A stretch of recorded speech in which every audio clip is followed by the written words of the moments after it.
ઠાકોરજીએ બે હાથથી આમ થપ્પા મારી દીધા, આવ આવ. બ્રહ્માંડ માફ ન કર્યા, બધાને દૂર કર્યા હતા, અને માફ કરી દીધો, બધાને નજીક કર્યા હતા. એ કે ક્ષમા કરો, એ કે કર્યું જા. એ કે એક મનોરથ છે. ઐરાવત હાથીની સૂંઢમાં સમુદ્ર મંથન વખતે આ ઐરાવત હાથી નીકળો, એમાં આકાશી ગંગાનું જળ સૂંઢમાં હતું. પ્રભુ આપણા માટે હાચવીને રાખ્યો છે, એનેથી અભિષેક કરો.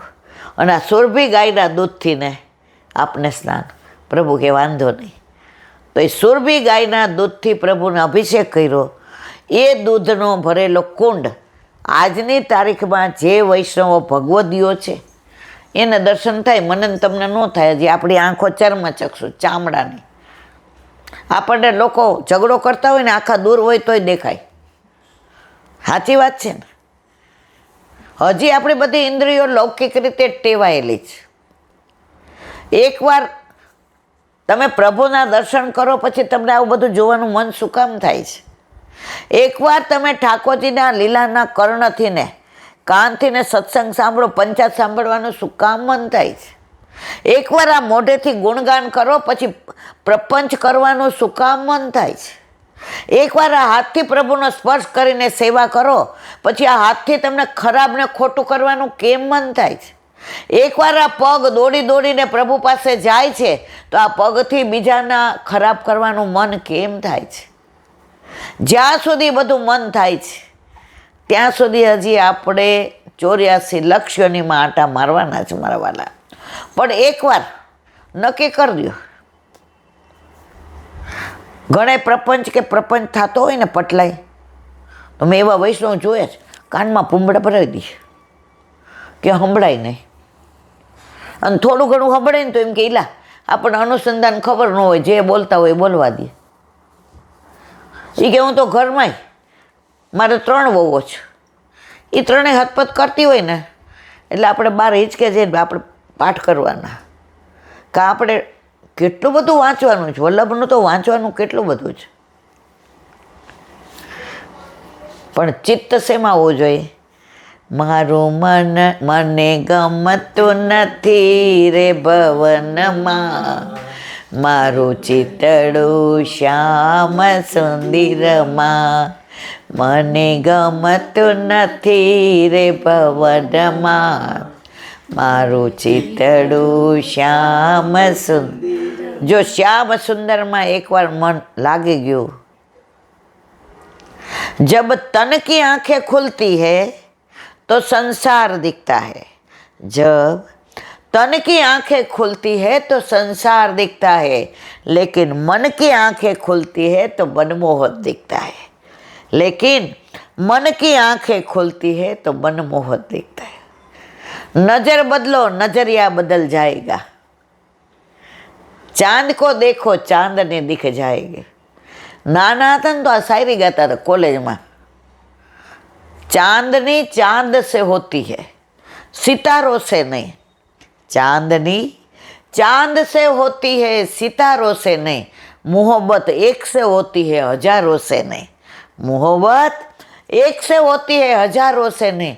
मारा वाला मोहब्बत एक थी थाय हजारों नहीं तो हूँ कम अन्याश्रय करो पाचा के बधा भगवान एक. अरे लौकिक में એવું કહેતા હો કે મોહબ્બત એક સે હોતી હજારો સે નહીં, તો અલૌકિકમાં બધાને કરવાનું એમ નો કરાય.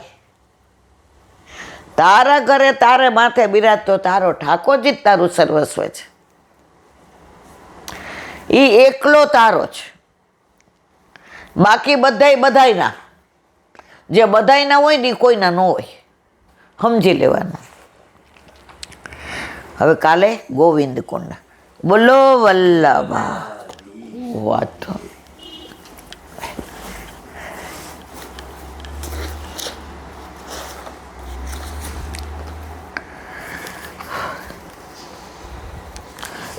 હરિરાય મહાપ્રભુજી કી જય. હરિરાય વાંગ મુક્તાવલી. હરિરાયજીના દ્વારકેશજીના 10 મર્મ.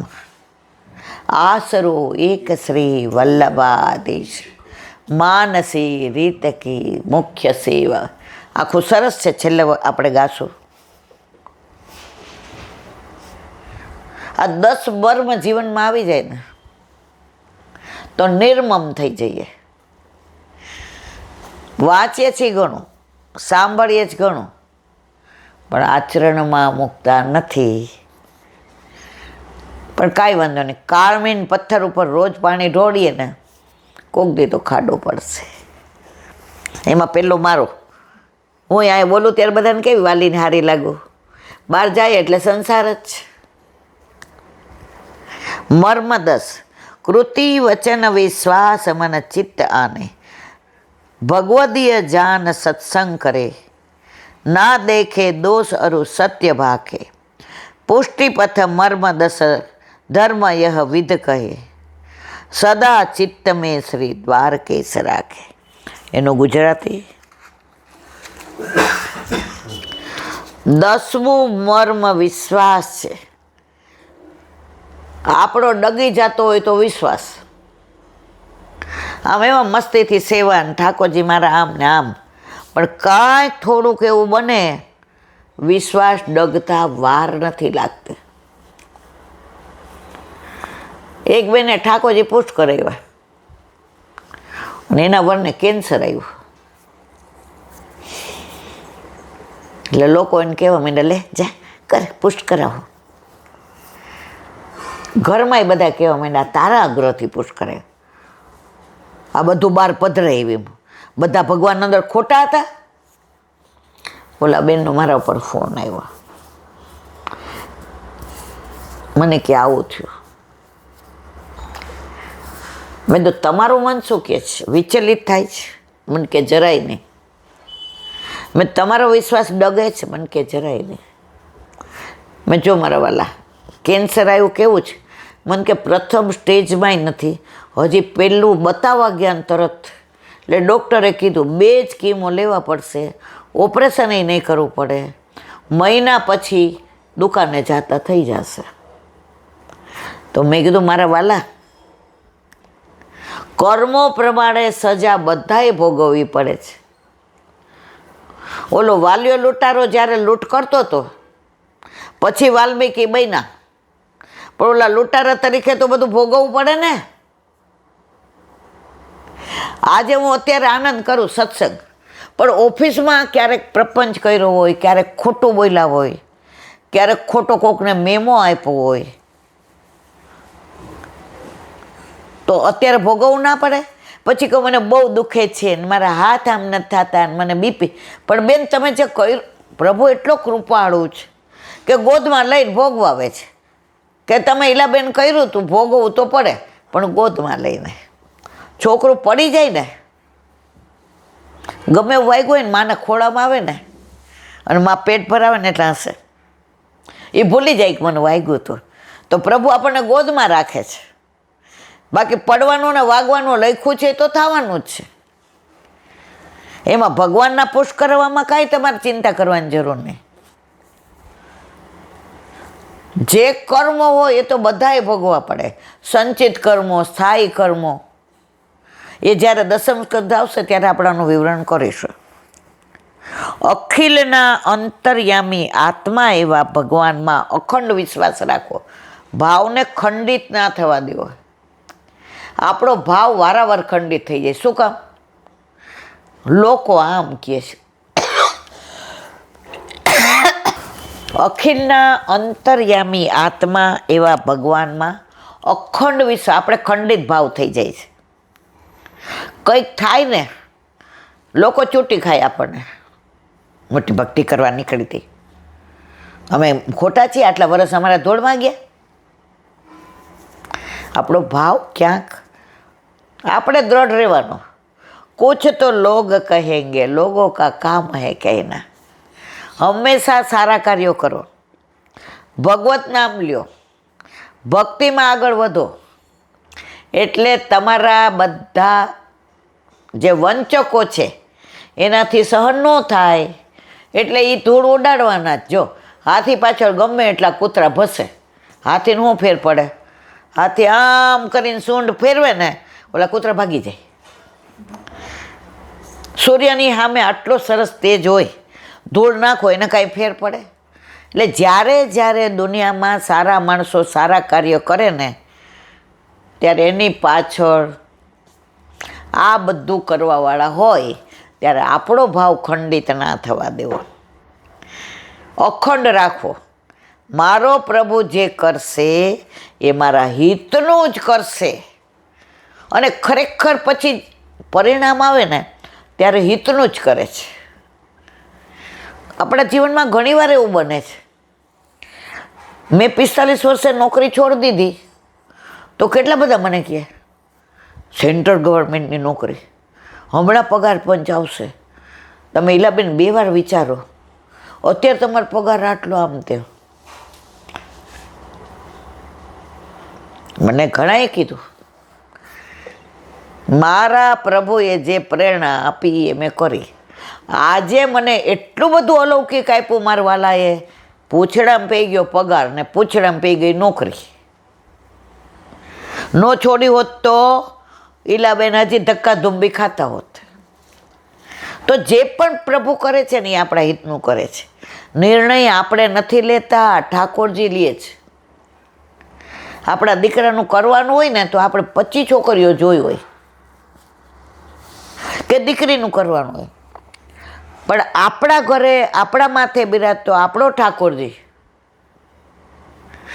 જેને હાથે ઝારીજી ભરાવા હોય ને એ જ આપણા ઘરે આવે. બાકી નક્કી થયેલું ના પડી જાય, છોડી દો ને એના ઉપર. ચિત્ત તું સિદ્ધને ચિંતા કરે, કૃષ્ણને કરવું હોય તે કરે. એ 10મો મર્મ છે.